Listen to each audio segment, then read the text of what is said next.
ગત રોજ 6 જુલાઈને શનિવારના રોજ સુરત સચિનના પાલી ગામમાં 5 માળની બિલ્ડિંગ ધરાશાયી થઈ હતી. આ ઘટનામાં અત્યાર સુધીમાં 7 લોકોના મોત નીપજ્યા છે.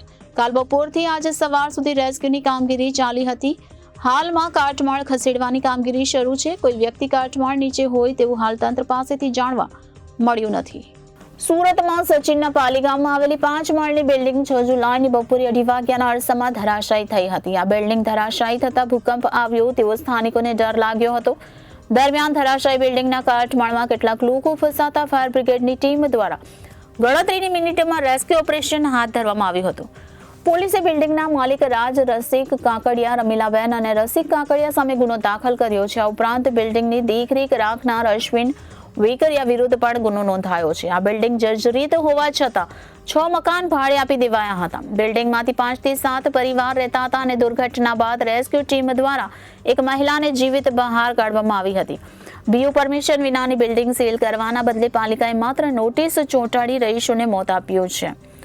પોલીસે આરોપીઓ વિરુદ્ધ ભારતીય ન્યાય સંહિતા કલમ 105-54 મુજબનો ગુનો નોંધી કાર્યવાહી હાથ ધરી છે. તો સચિનના પાલીગામ વિસ્તારમાં આવેલી 5 માળની ઇમારત એકાએક ધરાશાયી થઈ જતા આસપાસના વિસ્તારમાં ફફડાટ ફેલાયો છે. ઇમારતે ધરાશાયી થવાની ઘટના બનતા ફાયર વિભાગે ઘટનાસ્થળ પર પહોંચી રેસ્ક્યુની કામગીરી શરૂ કરી હતી. ફાયરના ઉચ્ચ અધિકારીઓ તેમજ સચિન પોલીસ સહિતના અધિકારીઓ પણ ઘટના સ્થળે પહોંચી ગયા હતા. 2017માં બનેલું બિલ્ડિંગ 2024માં તૂટી પડ્યું છે. રેસ્ક્યુ માટે ફાયરની ટીમ ઘટના સ્થળે પહોંચી અને તેની સાથે કલેક્ટર, પોલીસ કમિશનર સહિતના ઉચ્ચ અધિકારીઓ પણ સ્થળે દોડી ગયા હતા.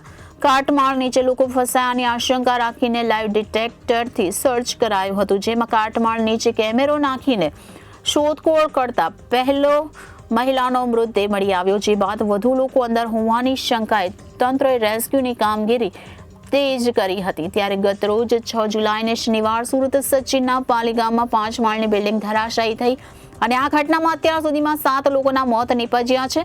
કાલે બપોરથી આજ સવાર સુધી રેસ્ક્યુની કામગીરી ચાલી હતી. હાલમાં કાટમાળ ખસેડવાની કામગીરી શરૂ છે.